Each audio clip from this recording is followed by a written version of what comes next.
Hello বন্ধুরা, welcome back to my channel. আশা করছি সকলে খুব ভালো আছো, আমিও খুব ভালো আছি। সোমবার অর্থাৎ 4 ফেব্রুয়ারির ব্লগ নিয়ে আমি হাজির হয়ে গেছি। আজকের ব্লগটা খুবই ইন্টারেস্টিং, আশা করছি তোমাদের ভালো লাগবে অন্যান্য প্রত্যেকটি ব্লগের মতনই। তো এখানে ব্রেকফাস্ট বানিয়ে নিচ্ছি। এখানে করছি হচ্ছে রুটি, আটার রুটি করব আর বেগুন ভাজা করব। তোমাদের সাথে আমার ব্রেকফাস্টগুলো শেয়ার করতে ভালোই লাগে, কারণ তোমরা জানোই হয়তো যে ব্রেকফাস্টে আমি লাঞ্চে কিছু নতুনত্ব করি না করি, ব্রেকফাস্টটা রেগুলার একই রকম করি না। কখনো রুটি, কখনো ওটস, কখনো চিড়ের পোলাও, এই ধরনের অবশ্যই ভালো যেগুলো হয় হেলদি ভার্সনই রাখবার চেষ্টা করি। সচরাচর দেখবে না তোমরা আমাকে সকালের দিকে ময়দার কোনো খাবার ব্রেকফাস্টে রাখতে। খুব রেয়ার হয়তো লুচি হলো, চাউমিনও সকালের দিকে আমরা খাই না, খেলে বিকেলের দিকে হয়তো হয়। আর পাস্তা যদিও বা করি, সেটা কিন্তু আমার ময়দার পাস্তা হয় না, সেটা সুজির পাস্তা। তো সেই জন্য আমি ভাবি যে এই হেলদি ভার্সনগুলো অনেক সময় আমরা ভাবি না যে কি ব্রেকফাস্টে খাওয়া যায়, তাই আমি চেষ্টা করি এরকম কিছু জিনিস তোমাদের সাথে শেয়ার করতে। বা ওটসের চিলা করি, সেই রেসিপিও আমার চ্যানেলে কিন্তু আছে। তোমরা আমাকে অনেকেই বলো, পায়েল আমি যখন মালাইটা তুলে রাখার প্রত্যেক দিনেই প্রায় দেখাই যে মালাই তুলে রাখছি, অনেকেই বলো ঘিটা এরপর বানালে দেখিও। তোমরা একটু না চ্যানেলে গিয়ে ভিডিওস যে অপশান থাকে সেই ভিডিওসে যাবে, দেখবে পরপর ভিডিওগুলো থাকে, ওখানে ঘি বানাবার যে প্রসেস সমস্ত কিছু ভিডিও অলরেডি দেওয়া আছে এবং খুব ভালোভাবে দেওয়া আছে। আমি তো আবার শেয়ার করবই, কিন্তু তাও আমি বলে দিচ্ছি, যদি এখনই তোমাদের ইনস্ট্যান্ট প্রয়োজন হয় তোমরা কিন্তু সহজেই পেয়ে যাবে।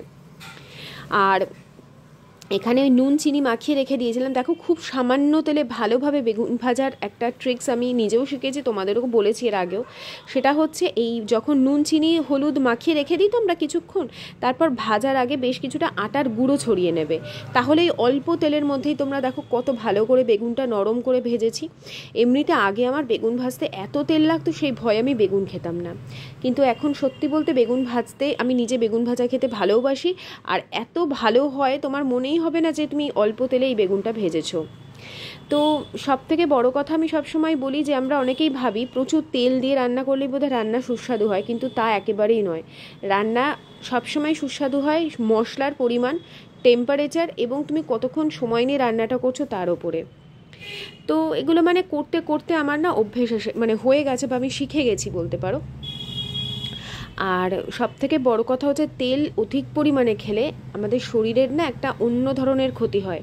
এই যে বর্তমানে এত বেশি তাড়াতাড়ি প্রেশার হয় মানুষের, সুগার হয়, কোলেস্টেরল হয়। দেখো, একদিন না একদিন মানুষের শরীরে হেরিডিটারি যদি সমস্যা থাকে হবেই, তাও আমরা চেষ্টা করি না সবসময় সুস্থ থাকতে। সুস্থ থাকার জন্যই তো খাওয়া দাওয়া করা পর্যাপ্ত পরিমাণে। তো সেই জন্য আমি চেষ্টা করি নিজে যেভাবে লাইফস্টাইলের মধ্যে ভালো ভালো জিনিসগুলো ইনক্লুড করেছি আমার ব্লগে সেগুলোকে দেখানোর। আর গতকাল রাতে ওই আমার হাজব্যান্ডের আবদারে আর কি বানিয়েছিলাম এটা রসবড়া, গুড়ের রসবড়া, এর মধ্যে বিন্দু মাত্র চিনি নেই। তো এখান থেকেই এই 3-4 টুকরো বড়া নিয়ে নেব। এই রেসিপিও আমি গতকাল কিন্তু ডিটেলে শেয়ার করেছি। আর এই যে গুড়, তো যার ফলে কি নির্দ্বিধায় খাওয়া যেতে পারে। আর তার সাথে এই যে রুটি করলাম, 4টে রুটিই করেছি আমার আর আশিসের। আয়ুষ্মান তো ওর দিদার বাড়ি গেছিলো সকালবেলা, তো তখনই ও ওখান থেকে ব্রেকফাস্ট করে এসেছে। চলো আমি আগে খাওয়া দাওয়াটা সেরে নিই। তো এখন বাজে কটা বলো তো? এখন বাজে সকাল 11টা। এখনই ব্রেকফাস্ট করছি। আমার ব্রেকফাস্ট করতে করতে একটু দেরি হয়, এমনিতেও আজকে বানাতেও দেরি হয়েছে। আর জানো তো, আমার গতকালই কমেন্ট এসেছে, পায়েল তুমি এখন চশমা পরো না কেন, এরপর তো জিনিসটা বেড়ে যাবে। না, আমি যখন কাজ করি তখন চশমা পরি, আর সত্যি চশমা পরার অভ্যেসটা আমার একেবারেই চলে গেছে। আর আমার এখন না খুব একটা বলতে নেই, টাচফুট অসুবিধা হয় না কোনো। আগে যেমন একটা সমস্যা হতো, এখন খুব একটা সমস্যা হয় না। আর আমার তো মাইনাস পাওয়ার ছিল, মাইনাস পাওয়ারের আমাকে না এক্সারসাইজ চোখের দিয়েছিল, বলেছিল যে চোখ যদি অনেক সময় ঠিক হয়েও যেতে পারে। আফটার 40 একটা কিন্তু পাওয়ার আসে, যেটা ঠিক হয় না, যেটা আমার হাজব্যান্ডের এসছে। আর আমি কি বলতো, যদি আমার সেরকম সমস্যা হয় আমি চশমা পরেই থাকবো, ওরকম কোনো ব্যাপার না যে আমি চশমা আমার খুলেই রাখতে হবে ভিডিও করার জন্য, ওরকম কোনো ব্যাপার না। আমার চশমা পরার অভ্যেসটাই নেই একেবারে, খুব একটা সমস্যা হয় না বলে আমি করি না। কিন্তু এই গ্লাসটা লাগিয়েছিলাম মেইনলি তোমার যখন ভিডিও এডিট করি, তখন তো চোখে একটা হয়, প্রেশার পড়ে, তো সেই জন্য। তো ওই জন্য ভাবলাম যে ঠিক আছে আজকে চশমাটা পরি, বলেছো যখন, ওই জন্য পরলাম। আর সকালবেলা না আজকে একটু আমার কিরকম বলো তো, একটু ডেজিনেস লাগছিল। এই ওয়েদার চেঞ্জিং এর জন্য না এটা কিরকম একটা যেন মন মেজাজ খারাপ, এরকম শীত চলে যাচ্ছে, আমার মন খারাপ হতে শুরু করেছে। তো এই ছাদে যাব, কী কী কাজ হয়েছে তোমাদেরও দেখাবো, আমি নিজেও দেখবো, আমিও ছাড়ে যাইনি। আশিস এক্ষুনি চলে আসবে, আয়ুষ্মান গেছে পড়তে, আজকে ওকে স্কুলে পাঠাই না, কালকে পরীক্ষা, কাল থেকে শুরু হচ্ছে মানে ইউনিট টেস্ট, তারপরে হবে ওদের ফাইনাল। 10 নম্বর প্রজেক্টে হয়ে গেছে, 10 নম্বর ইউনিট টেস্ট হবে, 80 নম্বরের টার্ম হবে, থার্ড টার্ম। তো এইভাবেই পরীক্ষা হয় ওদের, পরের মাস থেকেই থার্ড টার্ম, মানে পুরো সারা বছরই ওদের পরীক্ষার মধ্যেই থাকতে হয়। এই হলো আমার কোথাও না যেতে পারার প্রধান কারণ। তো এর মাঝে স্নান পুজো সমস্ত কিছু সারা আমার হয়ে গেছে। আর এই দেখো এখানে ভাত খাবো আমরা আজকে লাঞ্চে। খুব সাধারণ মানে একদম সাদামাটা খাবার দাবার রেখেছি, ডাল, আলু ভাতে মাখা, বেগুন ভাজা, কাঁচকলা ভাজা, আর একটা যেন সাথে কি একটা ছিল আমি ঠিক খেয়াল করতে পারছি না। আর মানে জাস্ট খাবারটা বাড়ছি। আয়ুষ্মান যাবে হচ্ছে কম্পিউটার ক্লাসে, আর এই সময় আমার একটা পার্সেল এসেছে, তো এই মানে ওটিপি এই সমস্ত ব্যাপার থাকে না, সেগুলো আর কি দিয়ে নিলাম। দিতে দিতে তারপরে আয়ুষ্মানকে এই যে ভাতটা মেখে দিয়েছি, কারণ একদম গরম গরম তো ভাতটা নামিয়েছি, ও মাখতে গেলে অনেক টাইম নিয়ে নেবে। আর শীতকালে আমি ভাত একদম আগের থেকে করি না, যদি না আমার খুব কোনো কিছুতে তাড়াহুড়ো থাকে, আমি এক চাল ভিজিয়ে রাখি, মানে ভাত খাওয়ার আগে আগে বসিয়ে দিই, খুব তাড়াতাড়ি হয়ে যায়। তো ওকে খেতে দিয়ে এখানে আমি পার্সেলটা খুলতে বসেছি, আর আশিসকে ফোন করে দিয়েছি, ও ছাদে না সরি এই সময় মনে হয় গোডাউনে ছিল।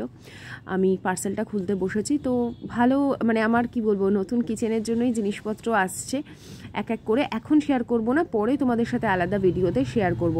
যখন কোনো প্রোডাক্ট আসে না, অনেকে দেখি ধৈর্য ধরে পার্সেল খোলে, আমি কিছুতেই পারি না, কিছুতেই আমার ধৈর্য ধরে না। অনেকে ভিডিও করে, মানে যদি কোনো সমস্যা হয় ভিডিও করে পার্সেল মানে ওপেন করে, আমার মনে হয় কতক্ষণে আগে দেখবো। তো আশিসকে দেখালাম, ছোট্ট হাঁড়িটাতে ভাত করেছি, আয়ুষ্মানের খাওয়া হয়ে গেছে, তো দেখলেই ওকে আগে বেড়ে দিয়েছিলাম, আশিস আর আমি খেতে বসবো। এক্ষুনি ভাতটা গরম গরম নামালাম। তুমি অল্প ভাত খাবে বলেছো আজকের, ওই জন্য অল্পই বসিয়েছি।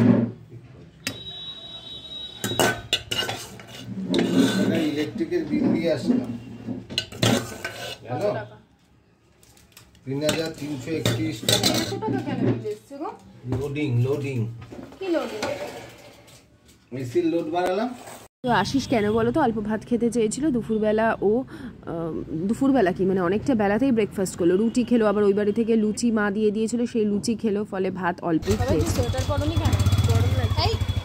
এই ঘরওয়ালা লোকটা সবসময় আমাদেরকে ছেড়ে ছেড়ে চলে যায়।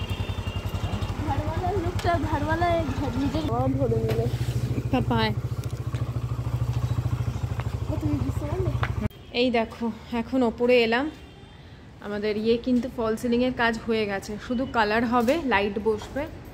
এই যে এই সমস্ত জায়গায় লাইটের ব্যবস্থা করতেই হয়েছে, আমার তো জানোই লাইট না হলে আমাদের চলবে না। আর এখন ঢোকা যাবে না, কারণ নেট সিমেন্ট ঢোকা যাবে।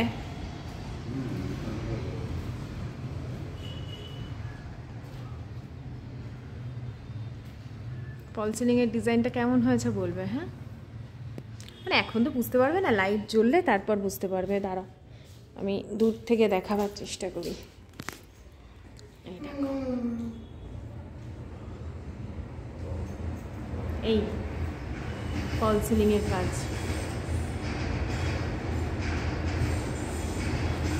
মেট্রো যাচ্ছে,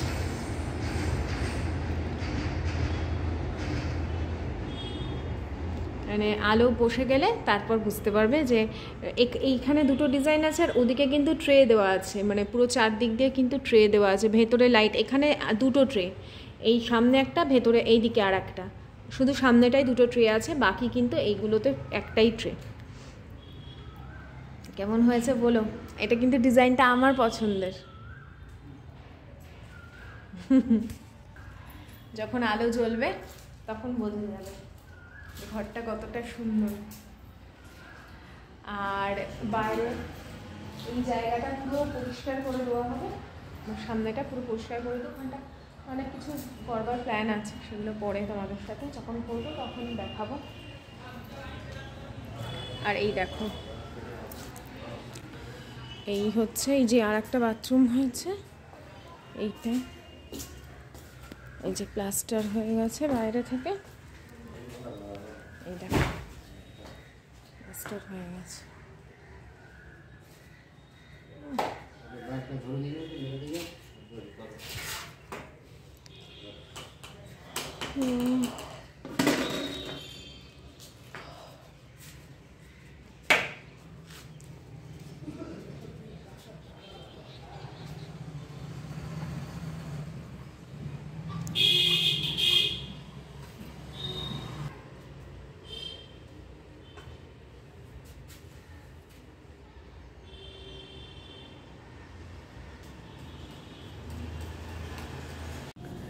তো সত্যি বলো কেমন হচ্ছে? আরও যখন কালার মানে সুন্দরভাবে হয়ে যাবে, সব লাইট বসে যাবে, একদম আলিশান লাগবে।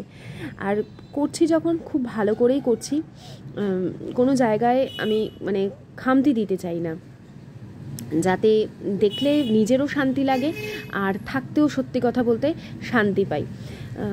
তো এই হচ্ছে ব্যাপার। আর তখন লাঞ্চ করবার পর বেরিয়ে গেছিলাম, আয়ুষ্মানকে পড়তে দিতে গেলাম, তারপরে আমরা একটু টাইলস দেখতে গেছিলাম। ফিরে এসে আমি ওই এঁঠো তো মুছে রেখে গেছিলাম, খালি হাঁড়িটা আলাদা করা, মানে হাঁড়ি থেকে যেটুকু ভাত ছিল সেটা আলাদা করে রাখা হয়নি, তো সেটা আলাদা করে রেখে সমস্ত কিছু বেসিনে বার করে দিলাম। টেবিলটা আরেকবার মুছে নিয়ে টেবিল নামিয়ে এসেছি। আর এখন ওই দুধের প্যাকেট ফ্রিজ থেকে বার করে ওটাকে গরম করতে বসালাম। ওরা কফি খাবে, আর কয়েকটা জিনিস টুকিটাকি আনতে দিয়েছি, আশিস বেরিয়েছে সেইগুলোই আনতে দোকান থেকে। কি কি আনতে দিয়েছি সেটা দেখাচ্ছি। ওদিকে দুধ গরম হচ্ছে, আমি ভাবলাম বাসন কটা মেজে নিই। বেসিনে যতক্ষণ বাসন থাকবে ততক্ষণ যেন আমার গা হাত পা মানে কীরকম করতে থাকে, মনে হয় বাসনগুলো আগে পরিষ্কার করে আমি বেসিনটা ফাঁকা করি। তো এই হাঁড়ি, তারপরে যেগুলোতে মানে যে থালাগুলো ভাত খেয়েছিলাম, টুকিটাকি বেশি থাকে না, আমি তো যেই হয় মেজে ঘষে তুলে দিতে থাকি। কড়াই টড়াই যত বেরোতে থাকে মেজে মেজে তুলে দিই, ফলে কি খুব বেশি আমার চাপ পড়ে না। আর ওইদিকে যে বাসনের যে ঝুড়িটা আছে ওটা কিন্তু অনেক বড়, প্রচুর বাসন ধরে, সেটাও পুরো উপচে গেছে। তো ভাবলাম যে থাক, এখন এর উপরেই তুলে তুলে দিই, আর এখন জল ঝরাতে হবে না। এতটাই মানে মাঝে মাঝে ফার্স্ট্রেটেড হয়ে যায় কাজ করতে করতে।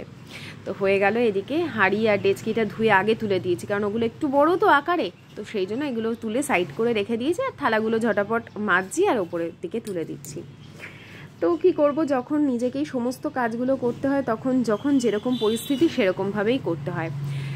আর একটা কথা আমি খুব মানি, আমাকে একজন বোন কমেন্ট করেছিলে যে মাদুরে বসে খেতে নেই। হ্যাঁ দেখো, জানো তো, যার যেরকম পরিস্থিতি তাকে ঠিক সেইভাবেই চলতে হয়। অনেকে বলে তুমি এইটা মানো না, তোমাদের এই জিনিস নেই। যার যেরকম সিচুয়েশান, যে ছোটোবেলা থেকে যেভাবে বড় হয়েছে সে সেই নিয়মেই চলে, কারণ তার মানসিক গঠন, তার শরীরের নেওয়ার ক্যাপাসিটি সবটা সেইভাবেই তৈরি হয়। এই দেখো কয়েকটা জিনিস আনালাম, আশিস নিয়ে এসছে, এখন জেপ্তো থেকে অত নিচ্ছি না। ব্রু কফি আনালাম, ওরা কফি খাবে। আর এখানে না গার্লিক ব্রেড আনালাম, এটা স্পেন্সার থেকে। এত ভালো স্পেন্সারের গার্লিক ব্রেডটা আমি মেট্রো ক্যাশ অ্যান্ড ক্যারি থেকেও এনেছি, এত ভালো এত সফট আমি পাইনি, একদম ফ্রেশ, একদম ফ্রেশ। যদি কাছাকাছি তোমাদের স্পেন্সার থেকে একবার নিয়ে দেখো, আমি একটা না দুটো এনেছি। একটা ক্রিস্পি ক্রিম ক্র্যাকার, এটা ছাড়া চলে না, আর একটা আমুল গোল্ডের দুধের প্যাকেট, একটাই নিয়েছি কারণ দুধ ছিল। ধুয়ে ভালো করে ফ্রিজের ভেতর এখন চালান করে দেবো, রাত্রিবেলা গরম করে ঠান্ডা করে তারপরে রেখে দেবো, তাহলে সকালবেলা অনেকটা মোটা মালাই পাওয়া যাবে। এই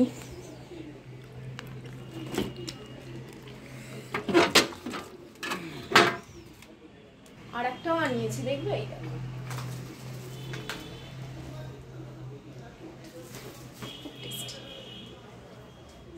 মাঝে মধ্যেই খাই, 40 টাকা করে দাম এক একটা। আয়ুষ্মানের কালকে টিফিনেও হয়ে যাবে, কোনো চিন্তা থাকবে না। আচ্ছা, ওদের কফিটা আগে বসিয়ে নিই, তারপরে আমার চা করব, বুঝলে? কারণ আমি চা না খেলে আমার এনার্জি আসবে না। কেউ একটা আমার কাছে বলেছিলে, দিদি তুমি না পায়েল একবার কফির রেসিপিটা শেয়ার করো। তো দেখো, কফি আমি সত্যি বলতে খুব একটা বানাই না। ওরা এই শীতকালে যখন খেতে যায়, এবার তো শীত চলে গেল, তারপরেই এরা কফি খাবে করছে। এতদিন শীতকাল ছিল, একবারও কফি খাইনি। আমি কি বলো তো, যদি কফি নিজে খাই না, পুরো দুধেই খাই। হ্যাঁ, কোনো রকম জল ইউজ করি না। আর পুরো দুধে খেলে আবার যাদের একটু অম্বল হওয়ার সেটা হতে পারে। তো এখানে ধরো আশিস আর আয়ুষ্মান খাবে, তো তাই জন্য 1.5 কাপ দুধ দেবো, কাপের একটু কম দিচ্ছি, আর বাকিটা জল দেব।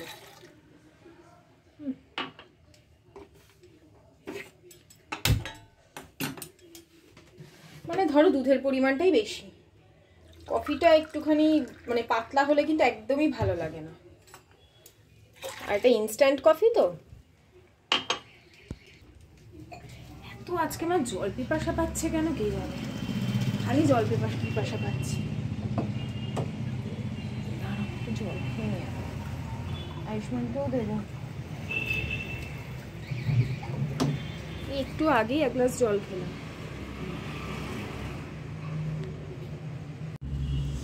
তো এখন ওই যে কফিটা বানাতে এসেছি, আর এদিকে দিয়ে দিচ্ছি ওদের কফির মধ্যে আগে চিনি দিয়ে দিচ্ছি। তোমরা কিন্তু চিনি আর কফিটা পরেও অ্যাড করতে পারো, তবে আমি ভালো করে ওই দুধের সাথে ফুটিয়ে নিই।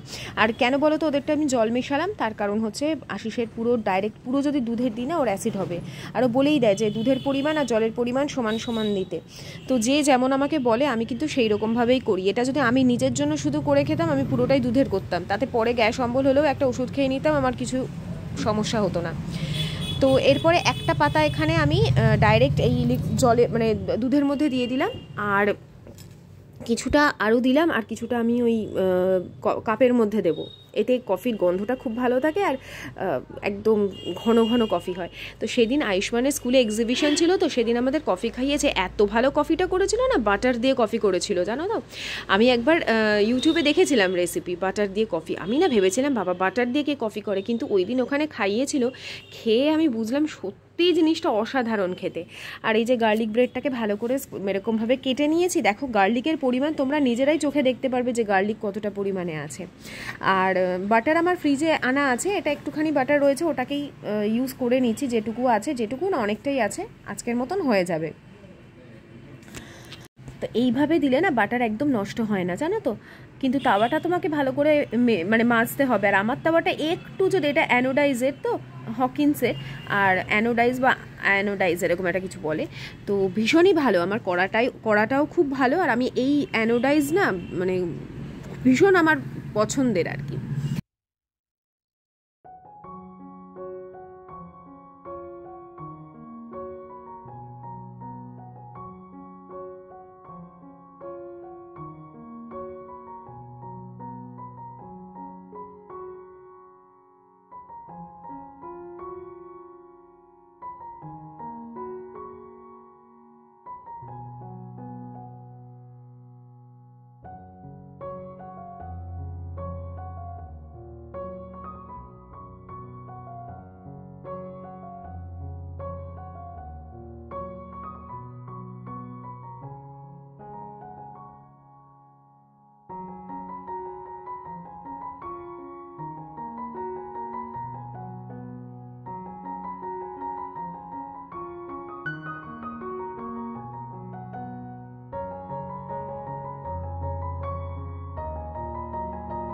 হ্যাঁ কি এটা? পটকা আর নীর এই দোকানে গিয়ে মোয়া উদ্বোধন করেছিল। তাই? বাহ। ওখানে ওই জয়নগরের খোদ জয়নগর থেকে মোয়া এলো? হ্যাঁ। বের করো। আমার অফিসটা বেনে দিয়েছে। কালকে ছিলাম ওদেরই বাড়িতে গেছিলাম গৃহপ্রবেশে।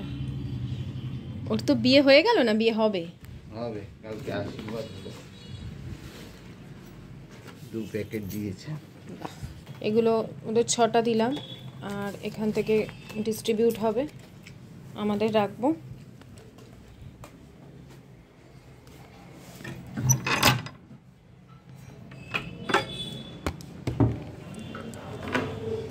ওই তো মা মোয়া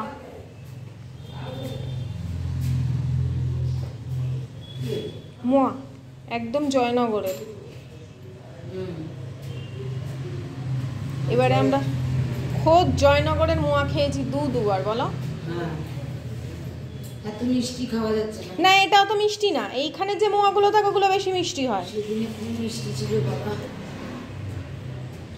খুব মিষ্টি, খুব মিষ্টি, খুব ভালো মোয়া, পুরো ক্ষীরের মতন খেতে।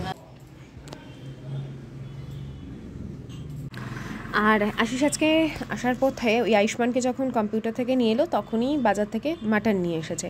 এই 700-800 মতন নিয়ে এসছে। রাতে খাবো অল্প করে, আর পরের দিনের বারে লাঞ্চের জন্যও থেকে যাবে পরের দিনে। তো তোমরা আমার প্রসেসে একবার মাটন করে দেখো, খুব অল্প তেলে ভীষণ টেস্টি হবে মাটনটা, একবার আমার প্রসেসে করে দেখো, ঠিক আছে। আলু কেটে আমি এখানে বেশি করেই আলু দিয়েছি, আলুটা কেটে ভেজে নিয়েছি নুন হলুদ মাখিয়ে, মাখাইনি, আমি তেলের ওপরে দিয়েছিলাম। দিয়ে এরপরে মাটনটাকে কী দিয়ে ম্যারিনেট করছি দেখো, জিরের গুঁড়ো, হলুদ গুঁড়ো, লঙ্কার গুঁড়ো আর হচ্ছে ধনের গুঁড়ো, এই 4টে গুঁড়ো মশলা দিয়ে আর সামান্য পরিমাণে লবণ দেবো, দিয়ে এটাকে খুব ভালো করে মাখিয়ে রেখে দেবো। আদা রসুন বাটা বা পেঁয়াজ কিন্তু এর সাথে ইনক্লুড করব না, তাহলে মাটনের গ্রেভির কিন্তু সেই রকম টেস্ট হবে না। তোমরা যেভাবেই করো না কেন একবার আমার প্রসেসে করে খেয়ে আমাকে জানিও কেমন হয়েছে।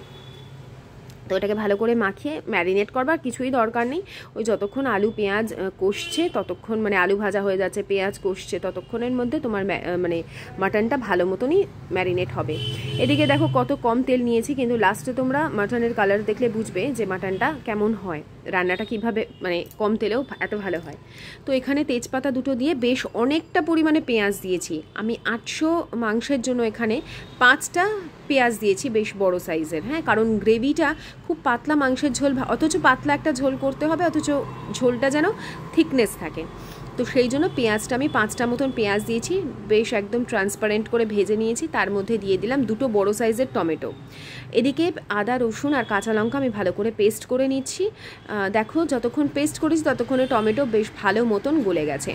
এই টমেটো, পেঁয়াজ আর যে আদা রসুন বাটা দেবো, এটাকে একদম সুসিদ্ধ করে একদম গ্রেভিটাকে বানিয়ে নিতে হবে, তবেই কিন্তু খাসির মাংসের টেস্টটা আসবে। এখানে 2-3 চামচ মতন বেশ উঁচু আদা রসুন কাঁচা লঙ্কা বাটা দিয়ে দিলাম, মানে পরিমাণ মতন আর কি, যতটা প্রয়োজন। এখন এটাকে খুব ভালো করে আমি হাই ফ্লেমে ভেজেছি, ঢেকে ভেজেছি, একদম দেখো মশলাটা কিন্তু গলে গেছে। এরপরে আমি এর মধ্যে দিয়ে দিয়েছি ম্যারিনেটেড মাটনটা। এই মাটন দিয়ে এখন এটাকে আবারও আমি খুব হাই ফ্লেমে কিন্তু কষতে থাকবো, যতক্ষণ না মাটনটা একদম মানে ধোঁয়া বেরোচ্ছে এবং মাটনের থেকে কালার অন্যরকম হয়ে যাচ্ছে। তো দেখো কষতে কীরকম কালার আসবে সেটাও আমি তোমাদের দেখিয়ে দিচ্ছি। এই সময় আমি কিন্তু একটু ঢাকিনি, কারণ মাটন ম্যারিনেটেড ছিল তো, ঠান্ডা ছিল, আর এইদিকে মশলাটা ছিল গরম, তো সেই জন্য ওই লেভেলে আনতে কিন্তু হাই ফ্লেমেই কষাতে হবে। কষাতে দেখো কালারটা কেমন চলে এসেছে, মানে একদমই বুঝতেই পারছো যে মাটনের যে একদম কষানো যে ব্যাপারটা সেটা হয়ে গেছে। এখানে যেহেতু তেল অল্প দিয়ে আমি রান্না করেছি, তাই তেল যে একদম ছেড়ে তোমার সাইড দিয়ে ভাসবে এমন কিন্তু হবে না। তো পরে তোমরা যখন হবে প্রেশারে দেবো, তখন তোমরা দেখবে মাটনের থেকে কত তেল বেরোয়, আর অধিক মাত্রায় তেল না দেওয়াই এক্সট্রা ভালো। আমি মাটন রান্নায় দেখেছি অনেকে পুরো তেল ছাড়াও করে, যাদের কোলেস্টেরলের সমস্যা আছে বা কিছু।